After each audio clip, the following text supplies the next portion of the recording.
Salut à toi et bienvenue dans ce nouveau podcast. Je te rappelle, dans le précédent podcast, je parlais de la quantité et de la qualité. Sur ce podcast, je vais te parler l'importance, enfin, pourquoi je te recommande d'assister à des conférences. Donc ce week-end, j'ai eu l'occasion d'assister à la conférence de Google qui se passait à Caen. En fait, c'était une conférence où Google présentait ses outils, ses innovations et faisait des petits ateliers pour vous aider, enfin, vous expliquer comment bien utiliser ces outils, développer son business, utiliser le référencement, afin d'être dans les premiers résultats. Il vous faisait même aussi une petite analyse de votre site ou des choses comme ça sur votre business et vous dire, vous donner des conseils comment l'améliorer. Salut à toi et bienvenue dans ce nouveau podcast. Je te rappelle, dans le précédent podcast, je parlais de la quantité et de la qualité. Sur ce podcast, je vais te parler l'importance, enfin, pourquoi je te recommande d'assister à des conférences.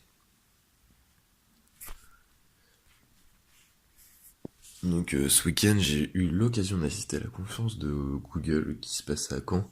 En fait, c'était une conférence où Google présentait ses outils, ses innovations et faisait des petits ateliers pour vous aider, enfin, vous expliquer comment bien utiliser ces outils, développer son business, utiliser le référencement, afin d'être dans les premiers résultats. Il vous faisait même aussi une petite analyse de votre site ou des choses comme ça sur votre business et vous dire, vous donner des conseils comment l'améliorer.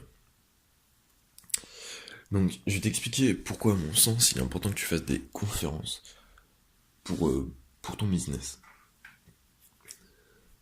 Moi, je te conseille déjà d'assister à des conférences où tu connais le sujet et où tu as déjà une idée de produits à faire sur cette thématique. En fait, ça va te permettre de vérifier ton marché, de voir s'il y a du monde d'intéressé et voir quelles sont leurs attentes en fonction des présentations, des questions posées. Surtout quand les gens posent des questions, n'hésite pas à prendre note parce que c'est-à-dire qu'il y a plusieurs personnes qui pourraient éventuellement se poser la même question. Prends quand on te fait une présentation, quand ils font une présentation, des photos. Parce qu'en fait, des photos, des slides. Parce que moi, je me suis fait niquer, en fait, je voulais récupérer les slides. Du coup, j'ai attendu la fin et j'ai demandé à un gars de Google s'il y avait moyen de récupérer les slides. Sauf qu'il n'y avait pas moyen, du coup, je me suis fait niquer sur 1h30 de petite conférence. Je me suis fait niquer, en fait, en pensant pouvoir récupérer les slides et du coup, en notant qu'une certaine partie et pas ce qui était marqué sur le slide. Du coup, c'est pourquoi je te conseille de prendre une photo des slides. Déjà pour cette raison, et pour la deuxième raison, c'est qu'en fait, sur le moment, tu vas voir le slide de cette façon, tu vas penser à cette idée. Et par la suite, en fait, tu vas penser à d'autres idées en voyant le même slide. Et du coup, c'est pour ça que c'est important, c'est au moins tu as un point de repère, et par la suite, tu peux évoluer en fonction de ce que tu as fait dans ta journée, ce que tu as pensé, et tu vas trouver de nouvelles idées. Aussi, voilà, les conférences, ça te permet de trouver de nouvelles idées. Comme moi, franchement, j'y suis allé, je connaissais bien les sujets, quoi. Et ça m'a permis d'avoir de nouvelles idées, de me dire, ah ouais, là, j'ai oublié ça, si je veux faire ça. Comme en fait, je compte faire une formation sur un sujet précis, c'est-à-dire redévelopper sa chaîne YouTube, pas dans le sens en termes d'abonnés, parce que je suis pas fan des outils actuels pour se développer. Enfin, j'aime pas ce qui est en place, c'est plutôt se référencer, maintenir sa communauté, des choses comme ça, que développer une communauté en tant qu'à proprement parler de 0 à 100 par exemple. L'idée, ce serait plutôt de maintenir sa communauté, de maintenir sa croissance, quelque chose comme ça. Comme je pense avoir acquis un peu d'expérience, comme ça fait un moment que je crée des chaînes YouTube et que je les lance, quoi. Et je pense avoir une petite expérience, puis je me suis pas mal renseigné sur le sujet. Puis la conférence a permis de confirmer mes connaissances et je pense que je peux proposer un contenu vraiment de qualité qui va t'apporter quelque chose en plus. Et c'est ce que je compte faire d'ici quelques temps. Et du coup, ça m'a permis de confirmer mon idée, comme quoi je pouvais me lancer sur cette thématique parce que il y avait du monde lors de la conférence et il y a eu des questions de poser. Les gens étaient intéressés, ils sont restés. Et du coup, ça me permet de valider ce marché, de me dire que là, il y a moyen que je fasse une formation, que je fasse un produit et que les gens sont prêts à acheter. Mais également, les conférences, en fait, ce que ça te permet de voir les process qui sont mis en place, par exemple, pour présenter, par exemple, comment développer sa chaîne YouTube. Là, il donne des process. T'as juste, enfin, quand je parle de process, là, c'est plutôt du plan ou même des process pour préparer ta vidéo, des choses comme ça. Tu peux les récupérer, c'est gratuit, ça te prend beaucoup moins de temps que si c'est toi qui devais les chercher, là ils sont tout donnés, ils te l'expliquent en plus, du coup je te conseille de le prendre.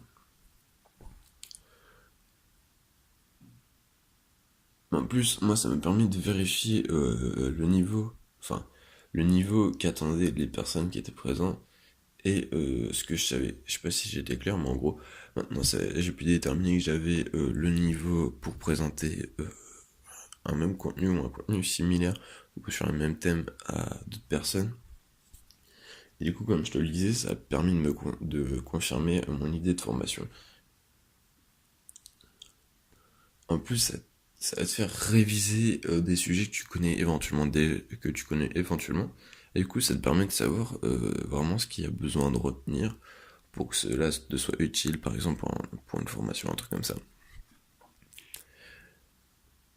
Mais également, en fait, tu vas te faire des contacts, tu vas te faire un peu de networking, comme quand, en fait, quand tu vas dans la conférence, tu t'en bats pas les couilles, enfin, t'es pas là et tu t'en bats les couilles de tout le monde, hein. T'es là plutôt pour parler avec les gens, savoir ce qu'ils en pensent, voilà.